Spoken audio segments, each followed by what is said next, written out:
Hi everyone, Puthany Puttano here, the internet's busiest music nerd, and it's time for a review of the new Kelela album, Take Me Apart. This is the debut full-length album from R&B songstress Kelela, who built slowly up to the point of this project with a mixtape back in 2013, an EP from a few years ago, Hallucinogen, both of which put her pretty firmly in the alternative R&B lane, but in my opinion she was yet to truly stick out in her growing crowd of contemporaries, especially on tracks she released with Arca on production, who's been known to work with artists like FKA Twigs, who she kind of shared an eerie similarity to on those particular tracks. Now it's a couple of years later, and it's a new album, bold, daring cover over here, and I just kind of went into this thing hoping that she would finally just truly define herself within this style of music. And on this record, I would say she's more or less there. There are a wealth of producers on this thing. I mean, sometimes numerous producers on a single track, bringing back guys like Ariel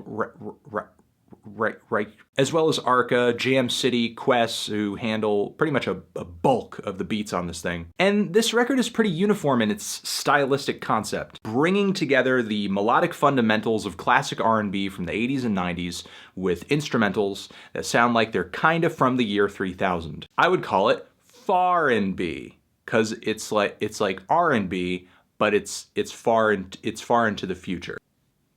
No. Okay. All right. The instrumentals maintain this sensual yet icy kind of tone. They're vast, they're ambitious. In some respects, they kind of remind me of some of the work Bjork has put out over the years, which can play pretty abstract and artsy. Like, even in its funkiest moments, I wouldn't call this album very funky, like at the end of Truth or Dare. So there is something kind of alien about this record. There is something that does kind of separate it from most commercial R&B music. However, Kelela's vocals really truly do sweeten the deal on a series of beats that, if left totally without vocals, you might think this record is just a little bit more obtuse than it is. For the most part, her singing on this thing is really beautiful. It's really direct. The resonating atmosphere on these records gives echoes of not only Kelela's contemporaries, but also artists like Janet Jackson, maybe some old school TLC, even a touch of Little Dragon. And the whole thing just manages to stay subtle yet catchy at the same time. The album is relentlessly passionate too, and Kelela's vocal lines a lot of the time are pretty bold, which is certainly the case right out of the gate on this thing with the song Frontline, which from a lyrical standpoint is pretty empowering, but there are plenty of cuts on here as well where Kelela shows a lot of vocal restraint, drawing the audience in with a more intimate sound, mostly on the song Better, which is kind of a confessional moment on the album about longing for someone, separating from them in hopes that it's going to help the relationship that you're trying to save. So not only are the songs consistently impressing me, Kelela herself as a vocalist is consistently impressing me more than she has on her previous efforts, but there are a lot of moments here where the instrumentals surely do steal the show too, like on the title track to this thing, which has a pretty large credits list on the production side, which is not surprising because this beat is so weird and intricate, with its skittering percussion and its like 80s synth pop instrumental break in the second half, the dramatically placed kick drums and this indescribable like whooshing sound that is all over the song. It just sounds like it's from another world. The song enough features these primal drum circle rhythms and these roaring monolithic tones that sort of roar out into forever. It reminds me of a few moments from FKA Twigs LP1, but just more gargantuan, more panoramic, a more enveloping sound occasionally punctuated with these strange metallic clinks. The warped and kind of wonky bass line on the song Blue Light is certainly a sound to behold in the track listing here.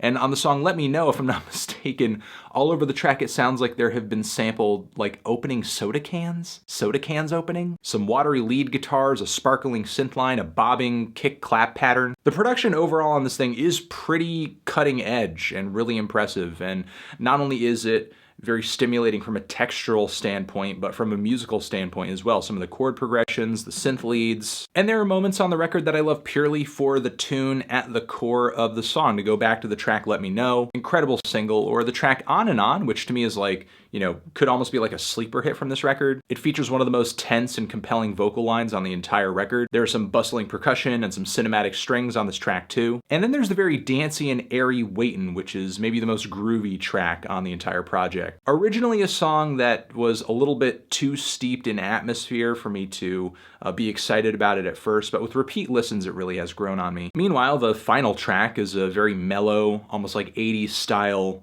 R&B ballad-like closer with an extra helping of atmosphere to kind of match with the somewhat icy and futuristic tone of the record. I mean, honestly, I don't have a lot of complaints about this thing other than that, sure, it sounds like a lot of other alternative R&B albums out there, but there's that extra sort of edge, that extra notch of vocal ability, that extra care and focus when it comes to the lyrics, that extra bit of instrumental adventure, that sure, while this album isn't exactly reinventing the alternative R&B wheel, it's still really beautiful, it's still really smart, it's still really bold, and it's a great representation of how cutting edge this genre of music can be, given the right artist, given the right producers. There are moments where I feel like maybe the record was a little bit overly long or was kind of padded out with these shorter tracks that sort of seem to give the audience a bit of a breather between these longer, more patient, slow-burning cuts. But outside of that, I really do enjoy this record, and it's easily one of the better R&B projects I've heard this year. Feeling a decent, strong 8 on this thing. Transition. Have you given this album a listen? Did you love it? Did you hate it? What would you rate it? You're the best. You're the best. What should I review next?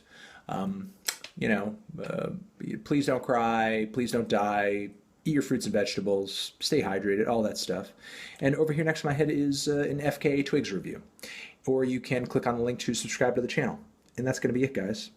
Cool. I'll see you in the next one. Kelela, taking you apart forever.